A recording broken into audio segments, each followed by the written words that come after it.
Morning. So I know it's been a while since I posted a video, but in case you haven't heard, kind of had like a snowstorm here in Texas. So everybody knows I used to be in Michigan. So one concern you always have with an RV is, and I think a lot of people don't get, there's just not a lot of the four-season RVs, right? So that's a problem. So what you need to think about, right, is when it starts to get cold out, what's going to happen with your RV, right? So the RV system is a very basic system, right? So it's basically there's a water tank, right? From that water tank, there's a hose. From that hose, it runs up to your water pump. From your water pump, then that just creates a pressure throughout your RV, and that's what gives you water. It's a very, very basic concept. And I'll actually show you those parts in a minute. But what I want to talk about is what you need to do to think about when it's freezing, right? So I knew that it was going to get cold here. It was going to freeze. I had no idea it was going to get this bad, but it did, right? So first thing I did was I ran me an extension cord, right? So you can see the garage behind me. I ran an extension cord out to the RV. From there, I actually used a heater, right, to try to keep the RV somewhat warm. Also, what I did was I opened up all the faucets, right? So there's a faucet in the bathroom, there's the showers in the bathroom, and there's also one right here in the sink, right? I opened all those up and lifted those up. My hope was I could keep it warm enough so that everything wouldn't freeze. What I also did was I opened up all the drawers, right? So I could hope that the heat would actually get up in there. And I don't tell you, right? I wasn't successful. So the first day I came out to the RV, actually all the faucets had froze. So what they did is there was a little bit of ice that was stuck on the outside of the actual faucets. You could see where it had dripped down and frozen a little bit. So the shower did that, the bathroom did that, and also the kitchen did that. So I thought, like, I guess I'm screwed, right? Probably all these pipes have broke, and I guess it's gonna have to be some replacement time, right?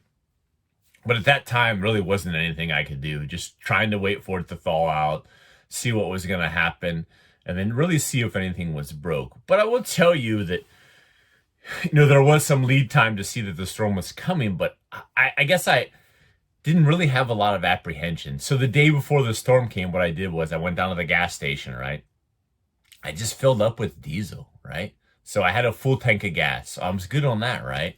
But one issue that really became a concern was I was low on propane. So I went down to the first U-Haul place. They were completely out of propane. I went to the second place. They actually had some propane.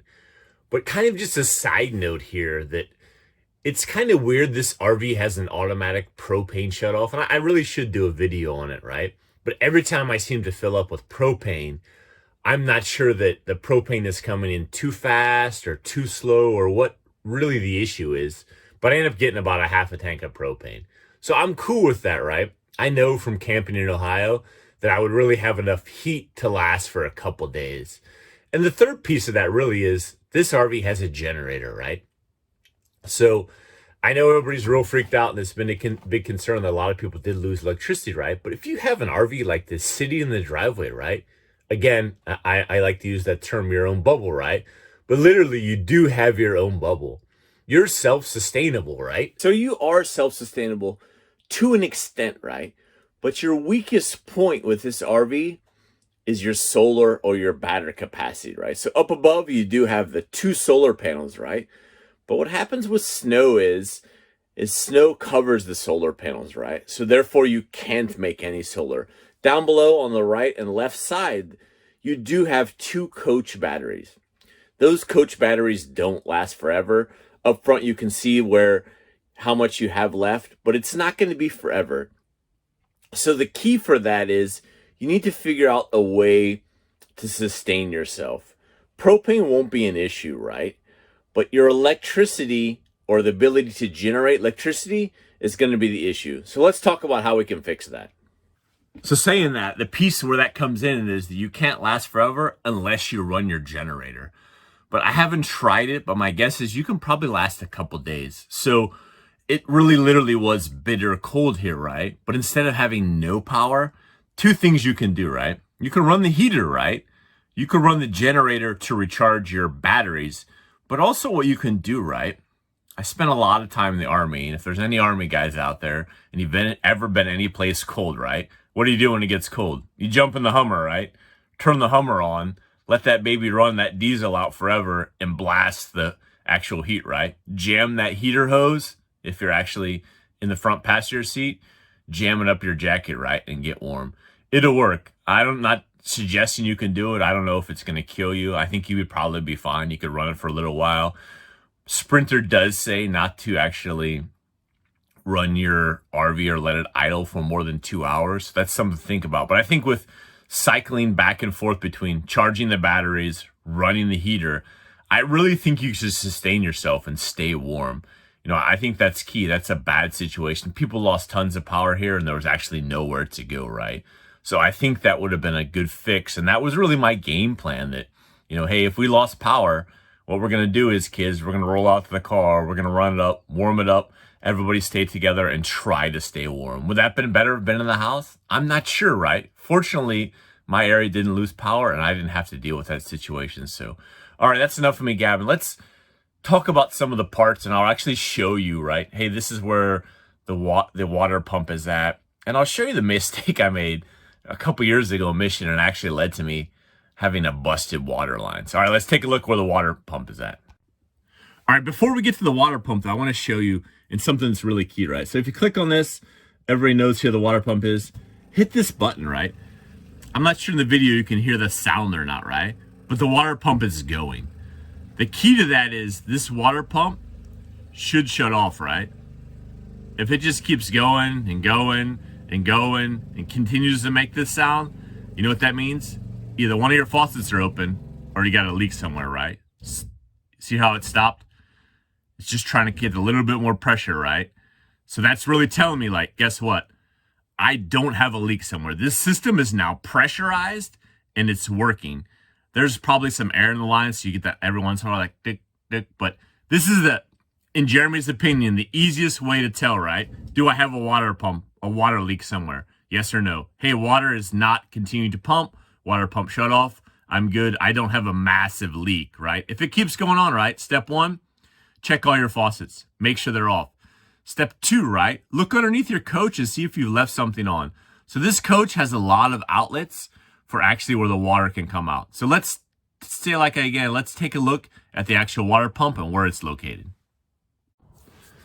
All right, so right inside the door, right behind this vent is actually where the water pump is located. It's not spectacular, it's not huge, it's actually very small. And I will tell you that last year in Michigan, because I didn't properly winterize, I did take a risk, probably not the smartest thing to do. I had an issue with my actual water pump, but it is available on Amazon, you can buy it. But before you buy it, what I'll tell you to do is a couple things. Take it out, right? So let's take a look at it.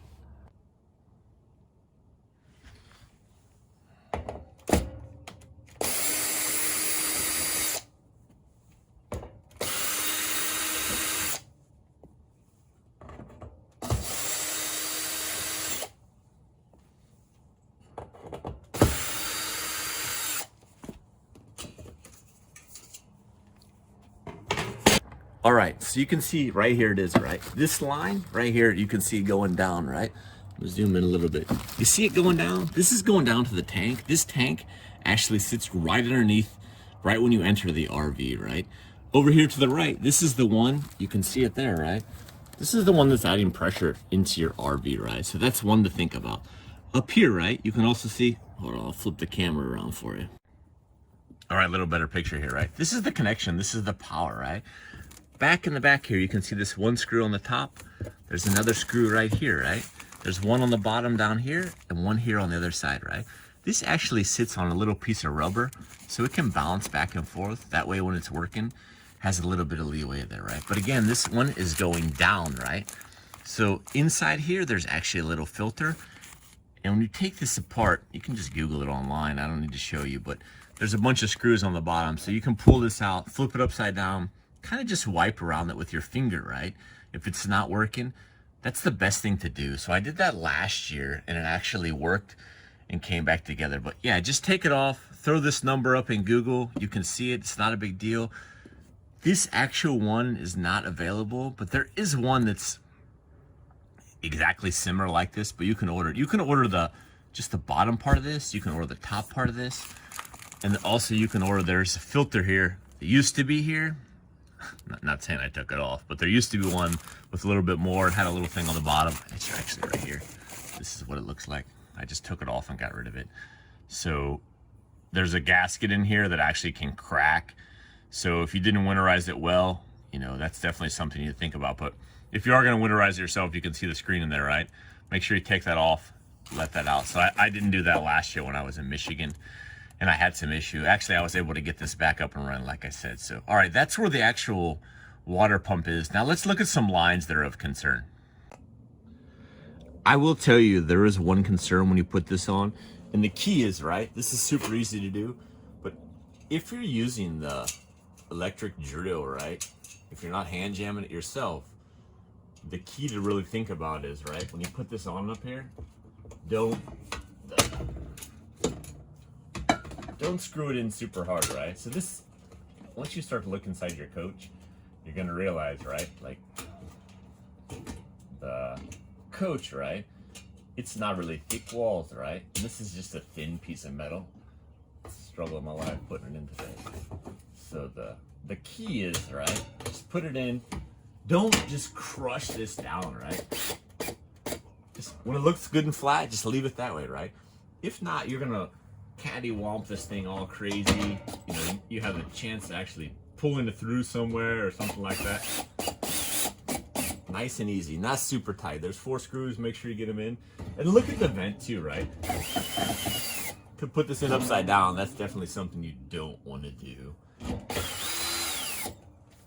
I will cover one more thing too. While we're already here on this area, in case you didn't know, this does pop up, right? So some of the lines you saw coming down are coming down to here. Also, this is your tank, right? This is the tank I was talking about. You can see this, the lines and all that. So if you do have a leak, like we talked about before, the pressure is not working, you know, I would definitely start here, right? See if anything's spraying out.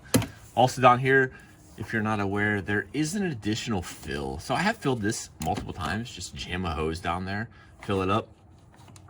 Down here, you can change from normal to winterize. So the key is when you start to winterize, you just flip it over to winterize, right?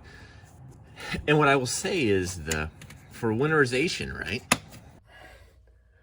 All right, let's pull these 2 drawers out. Like I said before, there's a couple key areas you need to think about when you're talking about winterization of the RV and making sure all the water is out. So if you've never got these out before, they're kind of a little pain in the butt, but I'll show you what's behind there. You know, not only the water system's behind there, your inverter's behind it, there's a lot of wires, so it's definitely good to take these out, look, learn what's behind there, and see what we got going on. All right, let's take them out. All right, so this is the area where the 2 drawers are at. There's 2 slides, one on each side of the drawer. So what you do is you either push up or down, and you can actually just pull these drawers out. So there's 2, one on the top, one on the bottom. So underneath here is actually your inverter is actually there, and all the pipes and stuff like that. So these are the ones coming up from the bottom. Up here to the right is actually kind of the heart of where everything goes to run the sink and stuff like that. So what you're probably saying is if you're following along or you're trying to fix something, right, yours looks different. So right here, there's 2 screws, right? Those 2 screws used to hold what they call a water filter. It's a big, long, white water filter. So that's what you use to filter the drinking water. I'm not sure, and I would never try it. I just carry bottled water in the back, so I'm not drinking this water. So last year, I will be honest with you, I made a mistake, right? The first mistake was what I showed you there at the water pump, right? The second mistake was here. So in Michigan, this actually froze and it cracked, right? So, I mean, completely busted, like boom. And actually fell down. So you can see right here, right? This is how thick this plastic was. I mean, it's some thick plastic, right? Anyhow, it broke, right? So what I did is I just went to Lowe's and I replaced it with this braided line right here. You can see it coming around out over here, right? I don't need the water filter, right? And I don't want to take it out every year and open it up, right? So remember, if you're going to winterize, you know, and you're trying to do it, there's a water filter sitting right there. You only forget one time, because I'm telling you, when summer came out, I was like, dude, score, we're all in. Like, no issue, here we go, let's roll, right? And I turn on the water pump and it it was pumping like brrr, after I fixed the problem we talked about before, right? So I was like stoked, we're good, let's roll out, let's fill it up. But guess what? It never stopped pumping. And then I could hear it dripping, right? Niagara Falls. And it was really coming under here. So the concern with that is, if you look down here, right? There's a lot of wires that are down here. There's some foam. So, you know, you need to think about the, you know, if you're going to do that, you know, again, I can't stress enough. I'm going to say it like a bazillion times in this video that the key is, right? Turn on the water pump. If the water pump doesn't turn off, right? Guess what? It's a pressurized system. You have a leak. Turn it off and find the leak. All right, let's move to the back and I'll show you where there's a couple more drains underneath the actual back bed. So, all right, let's go. Here we're underneath the back bed. You can see that this is the bed above me. So back here, right, you can actually lift this up. There's a couple things that are back here, right, underneath this. So on both sides, you got your, it says right here, freshwater drain, right? Oh, score. Kids left me some treasure back here. All right, so you can take this off. These turn, right? I will tell you, I've never talked about these before, right? These things are garbage. Like literally, they're a pain in the you-know-what to get back in. So just look at them. They have a little twist in here, but they never really seem to latch well. So, all right, let's see what we got under here. All right, so underneath here, you can see there's the hot, there's the cold, and there's actually a little drain right here. This is a little tab. You just push down. Hear it? Hear that sound? Water is going out, right? So that's your actual thing. If your system's pressurized and I had the actual water pump on, you could start to hear it, right? So this is where you turn your stuff off, right? I will tell you last year what I did was I just opened this up, right? Just let everything drain out, right? Actually, I left it open all year and let it drain out. Drove down the road with it open and eventually it was actually gone. So this is another one of those locations you need to drain. There's one more spot that I want to talk about you need to drain. But again, don't forget back here, you do have these exposed pipes, right? So if you have it on up front, you continue to get that leak, right? You need to come back here and take a look at these, right? I mean, I believe, and I haven't had that issue yet, right? That when it does freeze, the water's either going to be here, you'll see it inside, or it's going to leak out below. I really hope that if you do have that break is not somewhere where you can't find it or somewhere jammed up beneath the RV. So, all right, let's take a look at the last place where there's actually a valve you can drain out. All right, so before we get there, I want to stop by here real quick before we get out of the coach. I believe, I've never taken this off, but behind here, I would imagine there's some additional piping. So again, if you have that leak, you can't figure out where it's out, I would definitely take this off and look behind here. But this sits right behind the actual shower in the bathroom sink area. So I would definitely check here, you know, last case. Take a look here, see if it's bad. And then one side note, I will tell you that, yeah, we have toilet paper and I bought a bunch of that. Man, you can't ever run out of that. But key is I also have a big first aid kit in here, right? So the RV has some room. So I would really encourage you to throw a first aid kit in your RV. You know, again, I always talk about that bubble. I always try to be prepared. So, you know, a big giant bag here always is great. And also your kids always want to have something. So, you know, when they get hurt, a Band-Aid is critical, man. It's amazing with little kids. Like a Band-Aid seems to fix everything. Hey, I got a broken leg. You want a Band-Aid? And they're good. So, all right, let's look at that last piece up front. All right, so we're underneath the RV. And if I tilt back just a tad, this has got to be one of my favorite things that they put into this RV, right? So this is right up underneath the front. And what you can do here, right? What I use it all the time for is I use it to water the dog. Just put the dog bowl down, turn it on. This is coming right directly out of the tank. And you can see the tank there. That's the white piece here. But yeah, this is truly an amazing place to actually add water to the dog. So, all right, let's go back up top. We'll summarize this up. And I think I got everything. Let's take a check. All right, I think that really just covers everything about, you know, what's the water system look like, what you need to do for the water system, and kind of the key points of, you know, where everything is at for the water system. So if you stick with me a second, I want to show you that I tried to record earlier and messed it up, but remember that putting these drawers back in are a kind of real pain in the butt. So you need to really just line them up, make sure they're straight. Again, they have the little notches on there. So you line up the notches, slide them in, and then go from there. But I would tell you this is probably one of the most frustrating things that Winnebago did, because these drawers never seem to slide in easy. You'll get one side in, the other side won't get in. It's a pain in the butt. never seems to work. Just like that.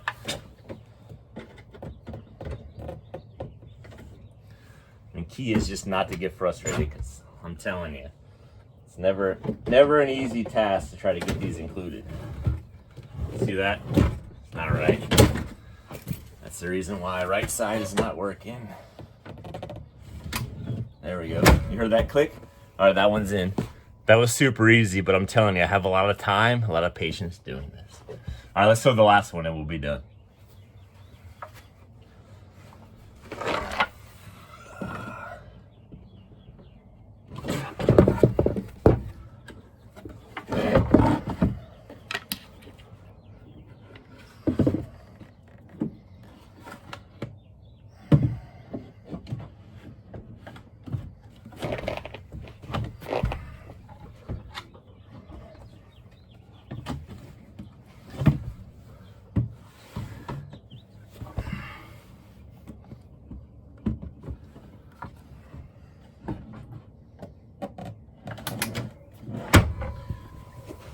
Bingo, got it in. All right, let's sum it up.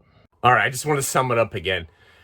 Again, when you're dealing with a water system, telling you, key is right, turn on the water pump. If the water pump works, your score first off, right? But again, if it doesn't stop pumping, right, check your faucets, check all the outlets, right? If something's not on, you got a leak. And you got to find the leak. So I think I've showed you kind of the key areas where that leak could be coming from. Again, it's not a 4-season RV. There's not a lot of 4-season RVs out there, right? They don't tell you that when you buy one, but I'm telling you right now, there's not a 4-season RV. So if you live somewhere cold, right, you need to drain it. You know, that's really the key. Store a bunch of bottled water, but remember that bottled water is going to freeze too. So that's definitely, you know, something you want to think about. In the last piece, I want to tell you, I had a viewer talk about, hey, you know, they're going to buy an RV. Are there some concerns, right? I think what you need to do is really when you go to pick up your RV, if it's used, even if it's new, right? I repeat, do not allow the individuals to really pressure you, right? Hey, listen, man, this is a huge purchase, right? I want to go through system by system, right? I want to make sure the water system works. I'm going to turn all the faucets on. I want to see that water comes out of them, right? You know, I want to start the generator. I want to see that works, right? I want to plug into all the plugs, make sure they have power. You know, I want to turn off the generator and see what plugs have power. Remember that this coach, right, it doesn't always have power. So there's, you know, you get in the RV, you're like, whew, man, there is a ton of plugs in here. You know, we're going to kill it. You know, we can plug everything into everything, right? Not true. Those plugs aren't all working unless the generator's on or you're plugged into shore power, right? There's one plug, and I think I've talked about it before, right? It's right over here behind the TV. That's hooked up. Other than that, right, it's just not happening. If you're trying to plug a computer in, work from the RV, you need to think about that, right? That's the plug that has juice, right? One thing they really did well is there's these 2 USBs and there's one up front, right? Those always have juice. So you can charge your phone and you can plug in your computer. If you're trying to do more than that, that's an issue, right? And I will tell you the next piece is, you know, that if you want to run the microwave, you got to start up the generator. So that's just something to think about. But again, when you're picking up your RV, right, just tell the dude, hey, listen, bro, I'm going to need about 30 minutes. You're not going to pressure me, right? If you have a very specific question that's about, you know, if you have a 70X, you're going to buy a used one, ask me the question. But you got to test out all the systems, man. Don't let them pressure you to be like, all right, hey, great, congratulations. I get it. You're excited, right? When I picked up this RV, I was stoked. Like, whoa, yeah, let's get it on the road, you know, score. And then when I drove off the lot, I was thinking like, damn, I probably should have did a little bit more, right? Even driving home, you're going to be freaked out. Like, I can really remember the first day I picked up my coach. Driving home, me and my oldest daughter, and we want to stop somewhere, right? First thing I freaked out was like, how am I going to park this, right? But it's new. Slow down. Take your time. Check all the systems. I will tell you, you know, that even though you're getting it, there could be an issue. I really wish I would have in the beginning rolled down these blinds in the front, right?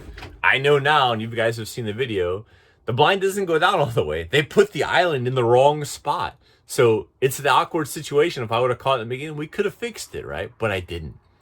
There's just a lot of things you need to relax, you know, do systematic, enter the coach, do all the systems, make sure everything works, because it's yours. As with anything, when you drive it off, there is a warranty, but remember, I've talked many times about the warranty, right? It's not a great warranty.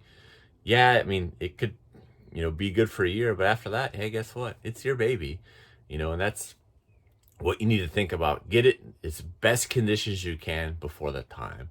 So, all right. Hey, again, if you have that specific question, throw it in the comments, like, subscribe. I try to put out more and more videos, and I try to make them beneficial to you. So if you want to see me do something specific on a video, just let me know. But all right, hey, good luck out there, and take care. I'll see you in the next video.